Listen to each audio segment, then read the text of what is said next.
Today, we are going to chat about something that is incredibly dear to my heart, and I'm incredibly passionate about it. And it has to do with bringing peace and calm. And I want to start with a story first that exemplifies it, and just to bring forward the idea of this peace and calm. So, a few years back, I had the opportunity to be in Egypt, and I had an amazing opportunity to go into the Grand Pyramid and to crawl into the center of the pyramid, also known as the pulse of the pyramid, or what you might call the heart of the pyramid. This was an incredible experience. One like truly one of top experiences for me. When I heard the opportunity, I felt like just a kid. Night before Christmas, a little bit of Indiana Jones, the adventure of it, the excitement of it, and the curiosity. What is it going to be like in the center of the pyramid, at the heart of the pyramid? And we were allowed to go down in small groups of 10. And so I was the first one in my group to go. And let me share with you, the way we descended into the pulse of the pyramid was through a very small, dark tunnel on hands and knees, going backwards. I had my little flashlight in my mouth, and I was descending down backwards into the pulse of the pyramid. And, wasn't able to see until I actually got there. And once I got there, I walked into a very spacious space of, within that pyramid. It was light, it was open, and it was, as I said, quite spacious. And it had a just an incredible, yummy sense of peace. And I got the opportunity to sit there by myself until the rest of the people in my group got there. And it had to have been, I don't know, anywhere from maybe 5 to 10 minutes. And I had the opportunity to meditate in that space, that pulse of the pyramid, and feel the beauty of that peace flowing over me and in me. And it's an experience, as I said, that I will treasure always, and that I will, always look back on with great awe and great just wonder. And as I stepped out of that, as I made my way then out onto the outside of the pyramid, we had gone in before sunrise.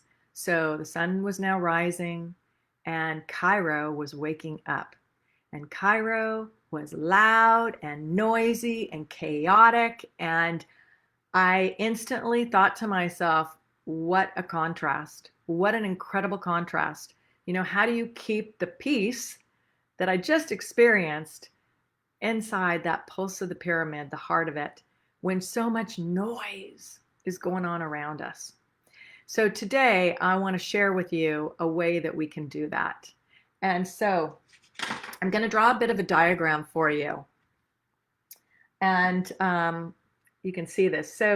So the top here is divine love, right? It is the beautiful divinity that is truly breathing us, because we can't breathe on our own.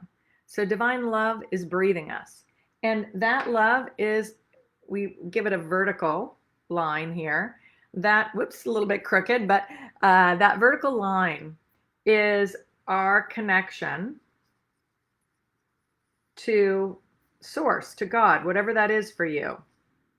Okay, whatever that is for you, it is a vertical connection to the light, to the divine love, to God, whatever, again, that is for you.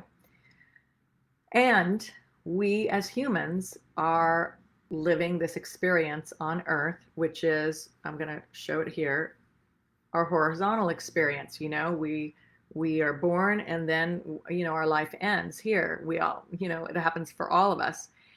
But what happens is our experience here on Earth is full of ups and downs and curveballs and disappointments, good times too, of course.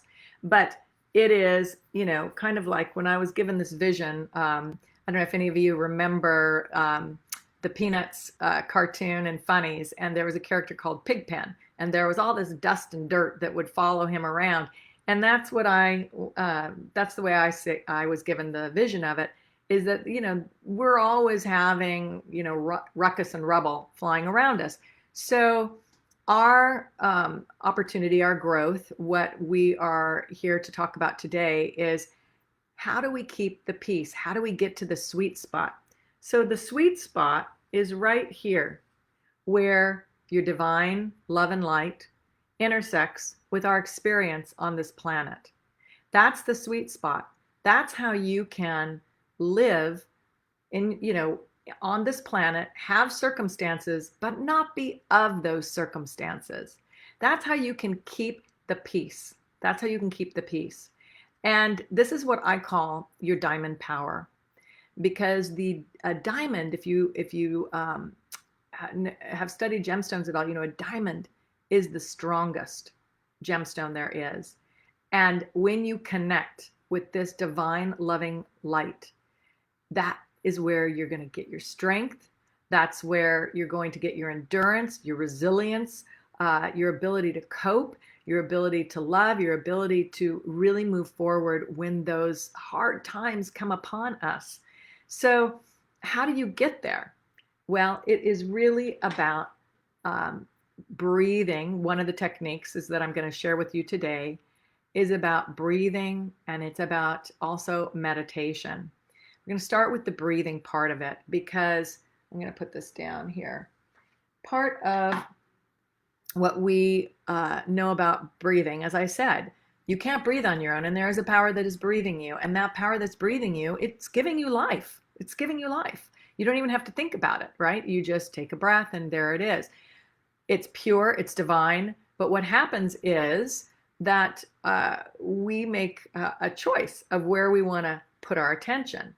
And so remember, there's that breath coming in that's pure, and then there's all the chaos that's surrounding you, like there was in Kaio, and it's grabbing for your attention, and it can be so seductive, and this one's got that drama going on, and this is happening with that one, and this is happening over here, and can suck you in and suck you away from that beautiful breath. You're giving your attention to those thoughts and ideas that aren't really, where you want your attention to go. Those are the areas that are pulling you away from your joy and your peace and your calm. So breathing really has a very special power over the mind.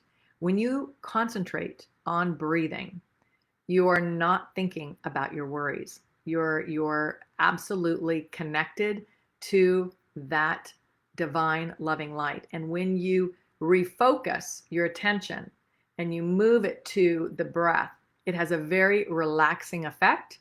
And helps you to combat if you've got toxic thoughts, or I think that some people refer to it as the monkey in your mind that's jumping everywhere.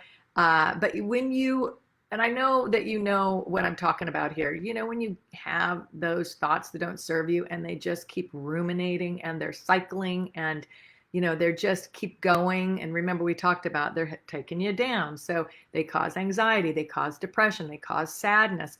So what they found is that when you are able to focus your attention on that breath, that it takes you out of that rumination, and it brings you out of, it takes you out of that loop. So it helps with anxiety. Breathwork helps with anxiety, helps with insomnia, and it works with the nervous system. So we have a central nervous system, that is the brain and the spinal column. And then we've got the sympathetic nervous system and the parasympathetic nervous system. The sympathetic is the one that really triggers you for that fight or flight or freeze response.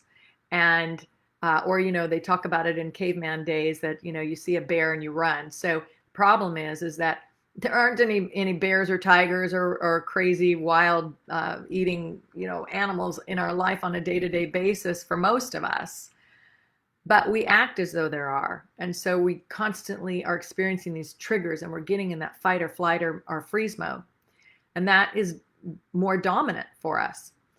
We want to move into the parasympathetic, which is where we have rest and relaxation and creativity and rejuvenation.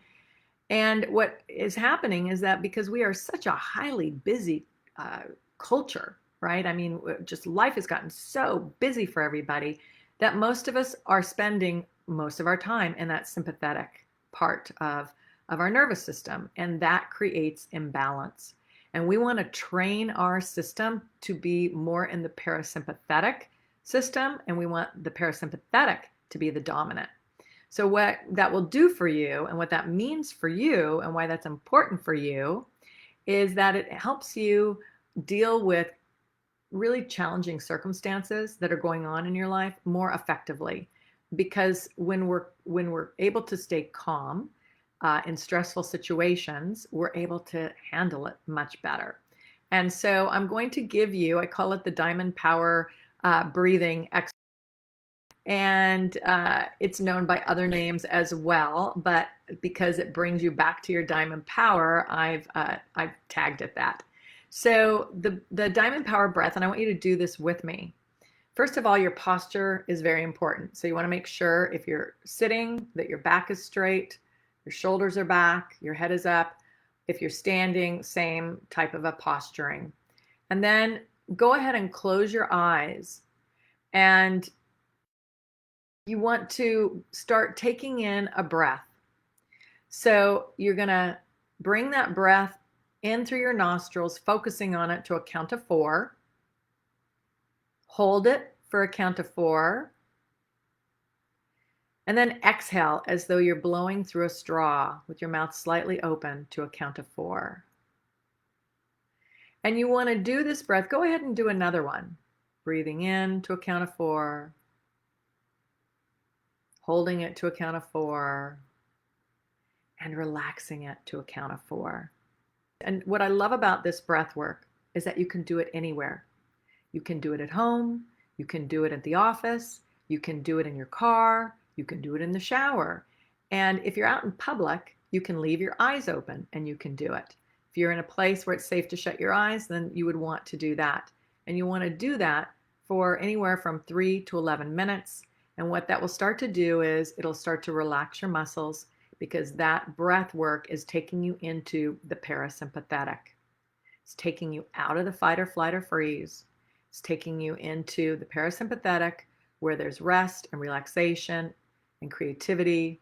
And once you get into that space, that's the place of peace. That's the place where you're going to have more creative thoughts, more creative ideas.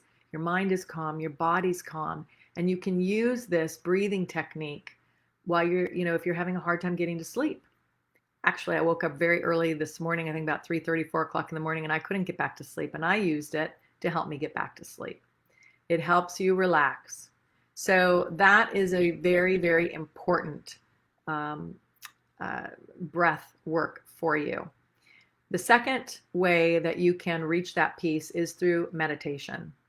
Deepak Chopra defines meditation as silencing our thought process and arriving at the source of thought, which, in other words, it's about helping you to quiet that monkey mind, to quiet those thoughts that are toxic, and to connect, as we were talking about, as I showed you in this diagram, to be connecting to that divine love up here, right?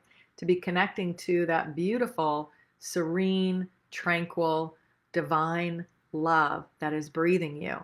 And when you get there, you're just in a whole different place of being. So it's about training and awareness, getting a healthy sense of perspective, and learning to drop down into your heart. So I want to step back a bit and just share with you some of my insights from being able to go into the pulse point, the heart of that pyramid. When I look back on it and reflect, the idea of going backwards in a small, dark tunnel with a flashlight in my mouth. Well, first of all, the flashlight is about shining the light of awareness on what are the thoughts that have you in this dark space. And truly, the first thing you want to do is become aware of, what are these thoughts? Because when you're in that dark place, just like that little tunnel that led to that open, spacious place of peace in the heart of the pyramid, It was tight. I was on hands and knees, and I'm not a tall person, 5'3", and I could barely get through, crawling through it. So it feels tight. It feels constrictive when we've got these thoughts that aren't serving us. In that tunnel, I was crawling backwards, and it was descending down into it. So to me, that was very symbolic of, we want to get out of our head, we want to get out of our mind, and we want to drop down into our heart. Because remember, in the heart, that's the sweet spot. That's the sweet spot. And then once I was there, the spaciousness, the openness, the lightness of being. And that's exactly how we get into that space. And then, of course, being able to stay in that space when we then move out of it, even, with breath work or meditation, you are going to have to go back into the real world. And the more that you're able to make that connection, which that's why I like breath work, because it's something you can do all day long, even if it's 1,000 times that you're pulled out and you bring yourself back in. That's what you want to do, because you want to retrain yourself to go to that parasympathetic rather than the sympathetic. I've got the breath work and the meditation for you for today's homework. Your challenge is to do that breath work all day long. Practice it. Really practice it. You can practice it when you're feeling good, because it's not just about practicing it when you're having challenging times in your life. It's a great thing to practice when you're having good times in your life too, because it's a way of anchoring those in as well, because you're focusing on that breath and you're relating it to what's happening to you. But so practice that breath work all day long. And then I have in the homework, there's a link to my Diamond Power meditation. It's 14 minutes long, and it will bring you to that place of peace. It'll bring you to the heart of the pyramid, so to speak, connecting you to that pulse. And I'd like you to do these exercises and then post about how it felt, or any insights you had, or if you had a challenge with it, just anything that you want to share with us. Post about that. Lots of love to everybody. Bye now.